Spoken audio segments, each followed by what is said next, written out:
J'ai déjà plus de gens. En gros, il y a deux étapes. Il y a une étape mouvement, une étape dans la salle de muscu. Trois étapes différentes, 3 wood. Et à côté, on a des étapes différentes. Et puis ça vient des qualifications pour les France. C'est pas clair encore. Hein. Non, c'est pas super clair, mais je pense que c'est un sport à part, donc on ne peut pas répondre entièrement à la question. 26. Comme vous le voyez, même dans l'esprit des nouveaux pratiquants, le cross-fitness, c'est encore un peu flou. Pour comprendre ce qu'est cette discipline officiellement créée il y a une vingtaine d'années aux États-Unis, il faut s'imaginer un triathlon enchaînant de la musculation, de la gymnastique et de l'endurance, une sorte de préparation commando pour un développement physique harmonieux.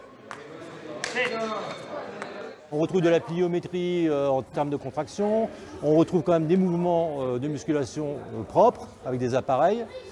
Par contre, il faut qu'ils développent d'autres capacités, en particulier capacité de résistance, parce que quand il faut enchaîner 30 jumps, il y a l'aspect physique qui rentre en plus en ligne de compte que la force. Et pour être honnête, on ne se lance pas dans le cross-fitness sans avoir une bonne préparation à l'effort. Par exemple en pratiquant un sport d'endurance et un sport de force, afin d'avoir les bases mentales nécessaires à cette discipline qui impose de connaître parfaitement ses limites.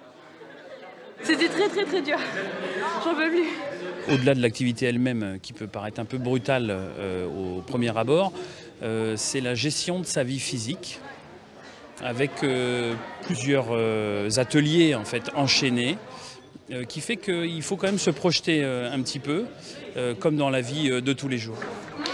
Les données collectées lors de ce premier championnat académique vont permettre d'adapter les exigences du cross-fitness aux possibilités des lycéens français. Et à la rentrée prochaine, quelques établissements commenceront à proposer ce nouveau sport.